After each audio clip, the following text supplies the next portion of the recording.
Good morning, students. Today we will start endoplasmic reticulum. So now cell organelles, this one topic going on, and I told you 3 organelles before it. Next one is here endoplasmic reticulum. So first point related to this one, who discovered firstly endoplasmic reticulum? So that one person is Porter. Porter discovered this in 1945. Now next one point is here, composition of endoplasmic reticulum. So it is made up of protein and lipids.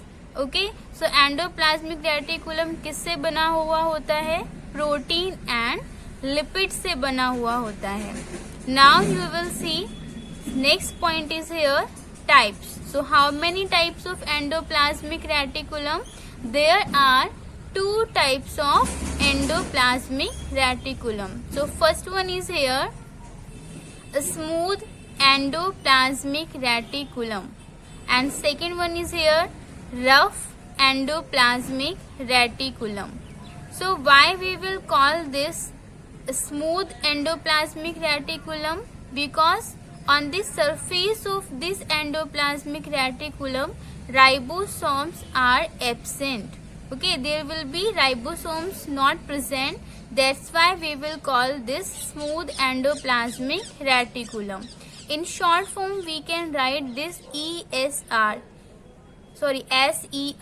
S means smooth, E means endoplasmic, R means reticulum. Okay, next you will see rough endoplasmic reticulum. So why we will call this rough endoplasmic reticulum? Because on the surface of this endoplasmic reticulum ribosomes are present. That's why it will be rough. And short form of this RER. R rough, E endoplasmic, R reticulum. So these are 2 types of endoplasmic reticulum. Now next topic is here, next point of this, functions. So firstly we will discuss here functions of smooth endoplasmic reticulum. So first function of this, it synthesizes lipids such as phospholipids and cholesterol. So smooth endoplasmic reticulum synthesize करती है, production करती है lipids का. और कौन से lipids का? जैसे कि फॉस्फोलिपिड्स होते हैं, कोलेस्ट्रॉल होता है, उनकी फॉर्मेशन कहाँ पर होगी? स्मूथ एंडोप्लाज्मिक रेटिकुलम के थ्रू ही होगी. सो that is the first function of smooth endoplasmic reticulum.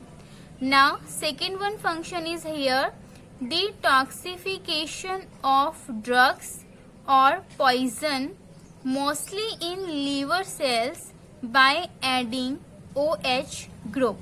So detoxification से मीन है कोई भी पॉइजन या ड्रग्स हमारी सेल में जो प्रेजेंट होगा तो उस पॉइजन को, उस हार्मफुल मटेरियल को बॉडी से बाहर निकालने के लिए जो स्मूथ एंडोप्लाज्मिक रेटिकुलम है वो उस पॉइजन या हार्मफुल मटेरियल के साथ OH मीन्स हाइड्रोक्सिल ग्रुप को ऐड करती है.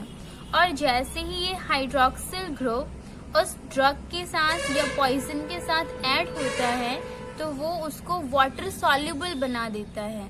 इट्स मीन वो जो ड्रग है या जो पॉइजन है या जो हार्मफुल मटेरियल है वो वाटर के साथ में मिक्स हो जाएगा, वाटर में घुल जाएगा, सॉल्युबल हो जाएगा एंड इजीली हमारी बॉडी से हम उसको रिमूव कर सकते हैं in the form of urine and sweat. तो हमारी बॉडी में जो स्वेटिंग की प्रोसेस होती है उसमें वाटर के साथ में हार्मफुल मटेरियल्स भी होते हैं जो हमारी बॉडी से बाहर निकलते हैं.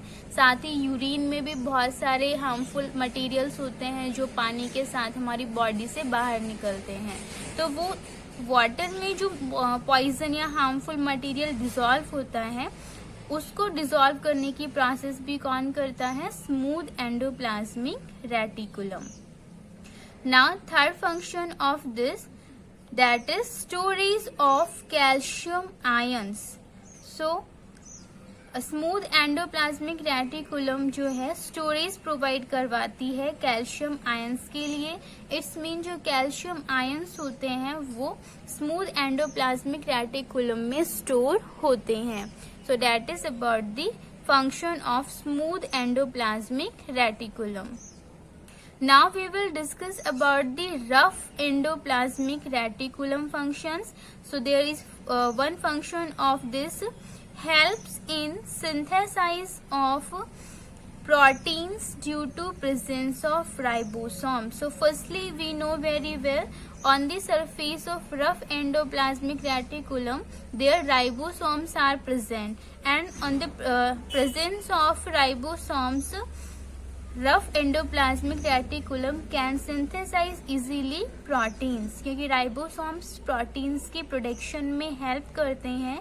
इसीलिए जो राइबोसोम्स रफ एंडोप्लाज्मिक रेटिकुलम पर प्रेजेंट होते हैं वो प्रोटीन्स को सिंथेसाइज करते हैं. सो वी कैन से कि जो रफ एंडोप्लाज्मिक रेटिकुलम है वो प्रोटीन्स को सिंथेसाइज करने में भी हेल्प करती है.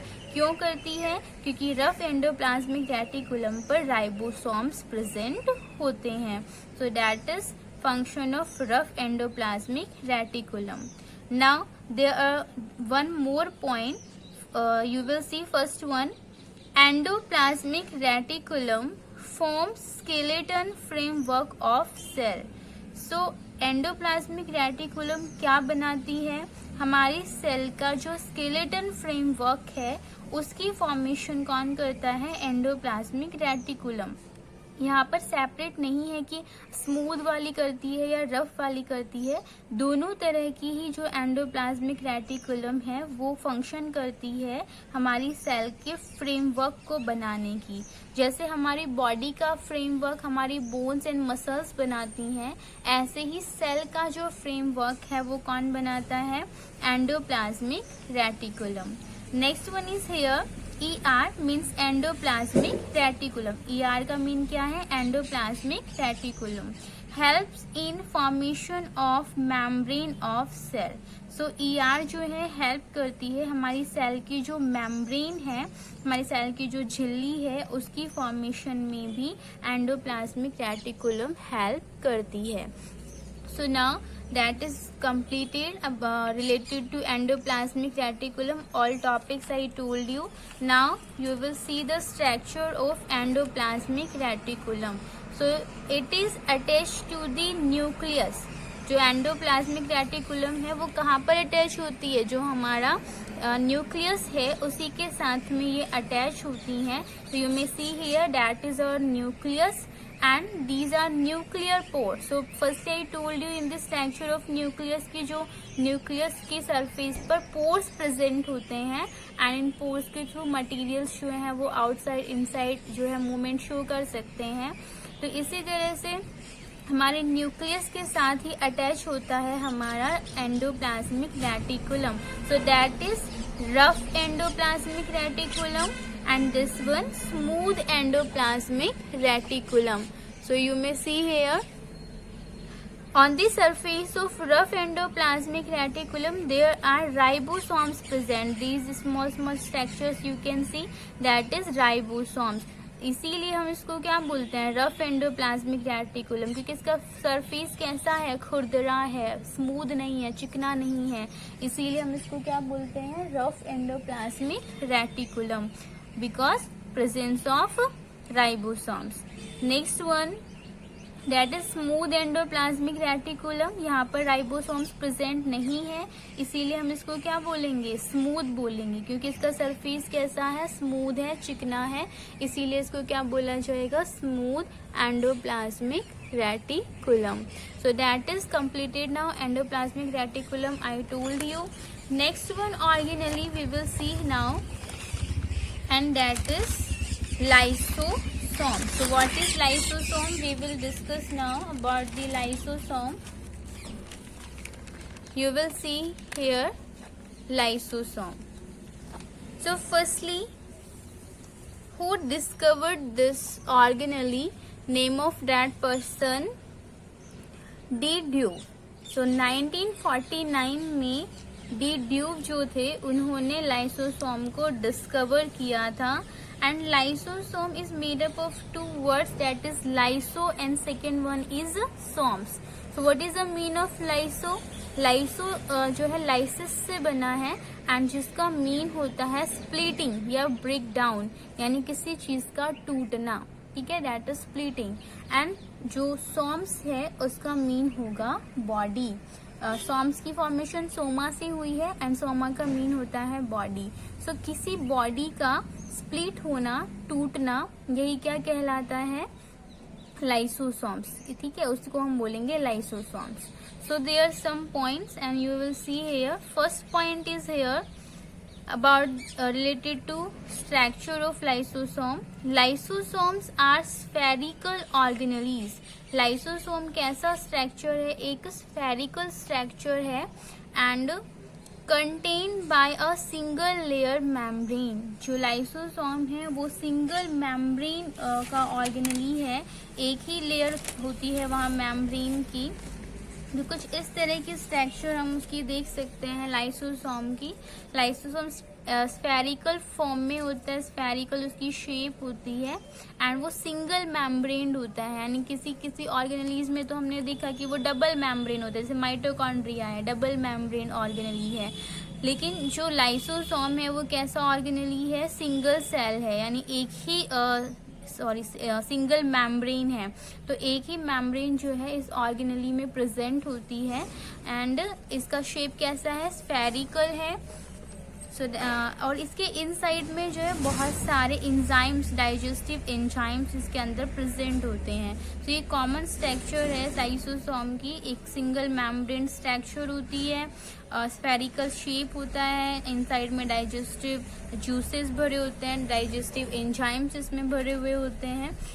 So you will see once here, lysosomes are spherical organelles. Spherical organelle है contained by a single layer membrane, जिसके चारों ओर क्या प्रेजेंट होती है? एक सिंगल लेयर membrane प्रेजेंट होती है.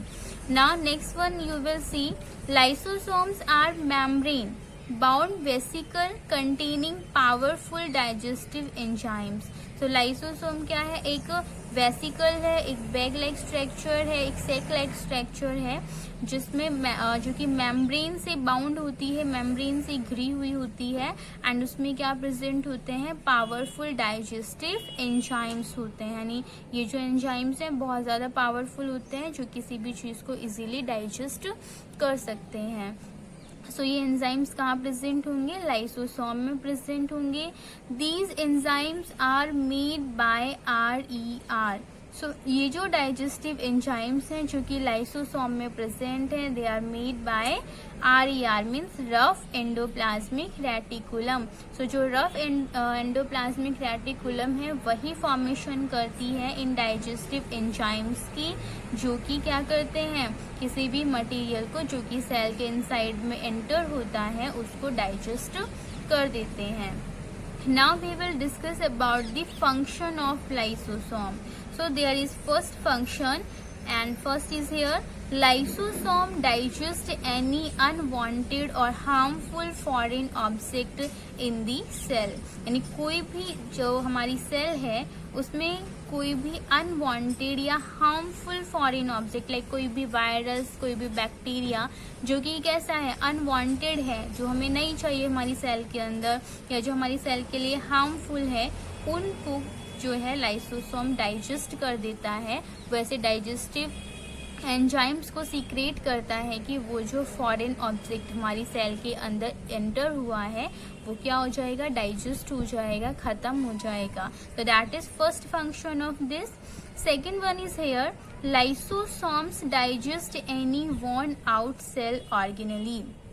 साथ ही जो लाइसोसोम है वो डाइजेस्ट करता है कोई भी जो वॉर्न आउट सेल ऑर्गेनली है, यानी कोई ऐसा सेल ऑर्गेनली जो अब खराब हो चुका है, जो यूजफुल नहीं है, लाइक माइटोकॉन्ड्रिया हो गया, गोल्जी बॉडी हो गई, एंडोप्लाज्मिक रेटिकुलम हो गई, ये सेल ऑर्गेनलीज हैं.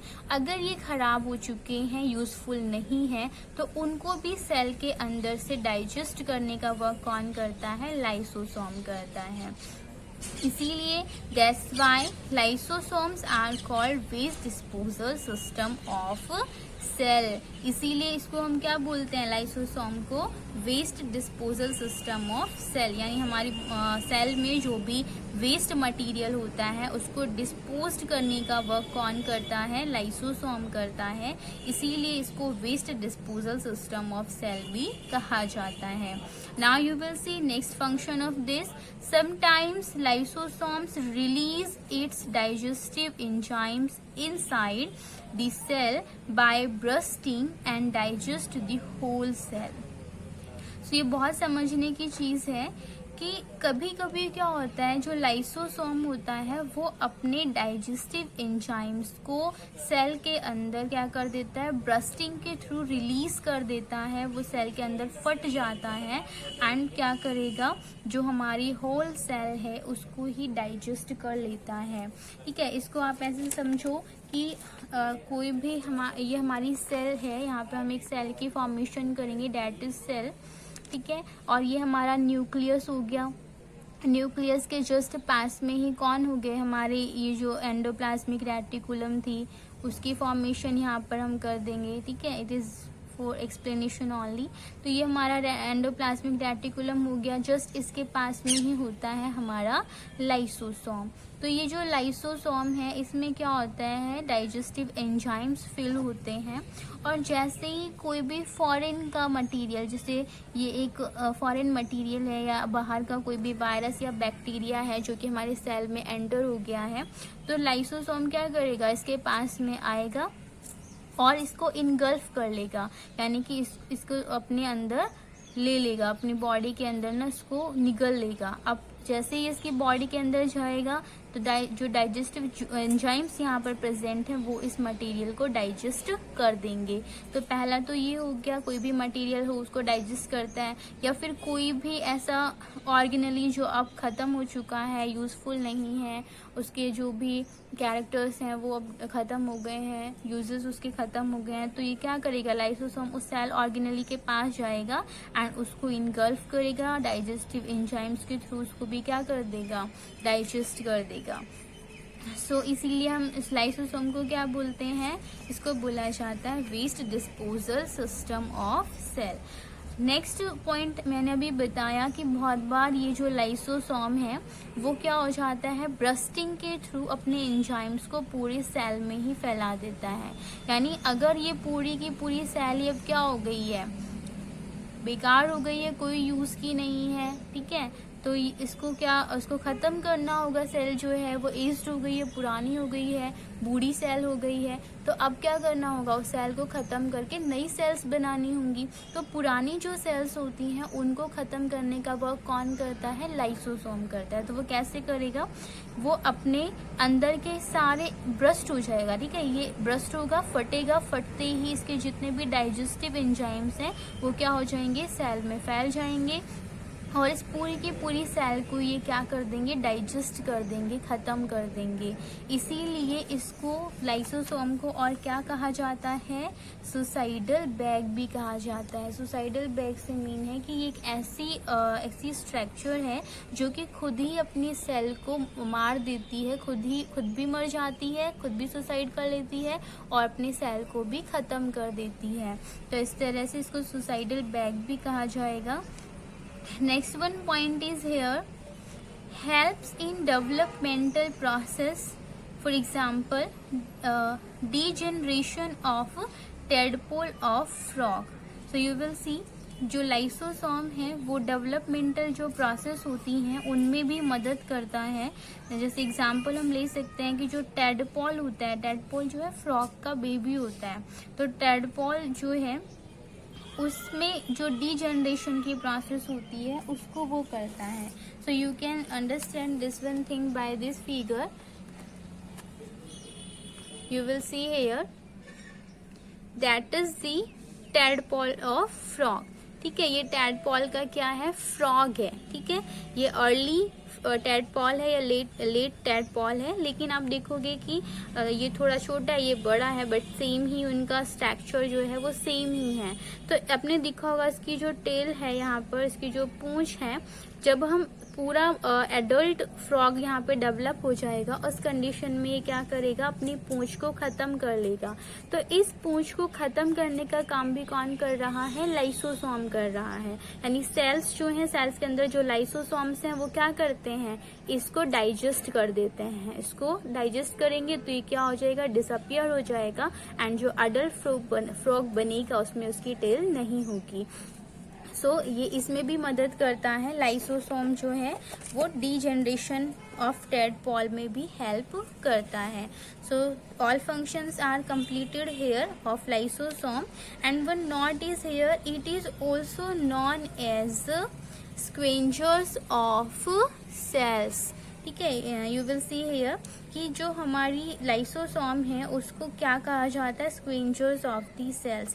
सेल्स के स्क्वेंजर्स उनको कहा जाता है। स्क्वेंजर्स क्यों कहा जाएगा, क्योंकि हमने पढ़ा था कि स्क्वेंजर्स कौन होते हैं, जो डेड एंड डिकेइंग मैटर को एज ए फूड गेन करते हैं एंड एनवायरनमेंट को क्लीन करते हैं, उनको हमने स्क्वेंजर्स कहा है।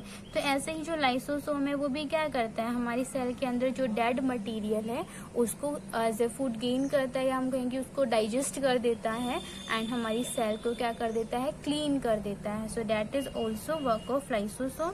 So these all are name of the lysosome: waste disposal system of cell, suicidal bag, scavengers of the cells। तो ये क्या है, लाइसोसोम्स के नेम है। So this is completed here. After that I will teach you more cell organelles, but it I will teach in next video. Now bye and take care.